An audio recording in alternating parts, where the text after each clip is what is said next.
Topping news tonight, the Disaster Reconstruction Authority touring the construction site for the new hurricane shelter on Abaco today. Our Simone Davis, who is in Abaco, was a part of that tour and found the details in this report. Chairman of the Disaster Reconstruction Authority, Alex Storr, was on hand today as his team led an assessment tour of Abaco's newest hurricane shelter site.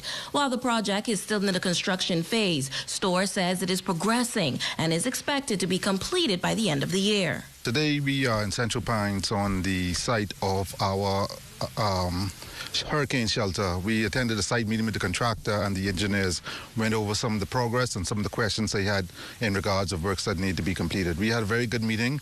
Progress is looking good. We have made the necessary corrections on the design that we made in place, and I think that we are on schedule to be completed by the end of the year. One of the major issues were issues with the foundation. Those have been just about rectified now. We are happy with the solution that the contractor came up, and now I can sleep a lot better knowing that the people of Abaco will be safe once the shelter is utilized. During the assessment, the DRA team identified several areas of concern. Storr emphasized their commitment to addressing these issues promptly to prevent a situation similar to what occurred during Hurricane Dorian. He assures that the DRA is determined to rectify any potential problems, ensuring the shelter's effectiveness and safety.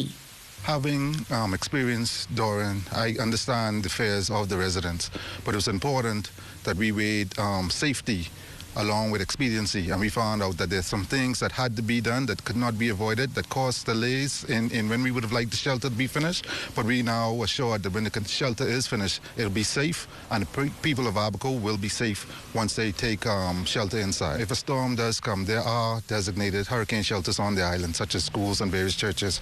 NEMA should have completed their inspection of those and make sure that they're ready, and those will be utilized in the event of a storm this year. And as for residents who are concerned that the shelter has not been completed ahead of hurricane season, Storr had this message for both Abaco and Grand Bahama residents. I just want to say that the residents of Abaco and Grand Bahama, as a matter of fact, we hear your complaints. We know that there are issues and things have not been done as fast as they would have wished, but there are necessary things that we had to do to make sure that they're done properly. We feel quite secure that those things are in place now, and you'll see a lot of activity from the DRA in the next coming weeks. The DRA encourages residents across the country to prioritize their safety by making the necessary preparations and taking appropriate precautions this hurricane season. For the Bahamas Tonight, the Northern Edition, I'm Simone Davis.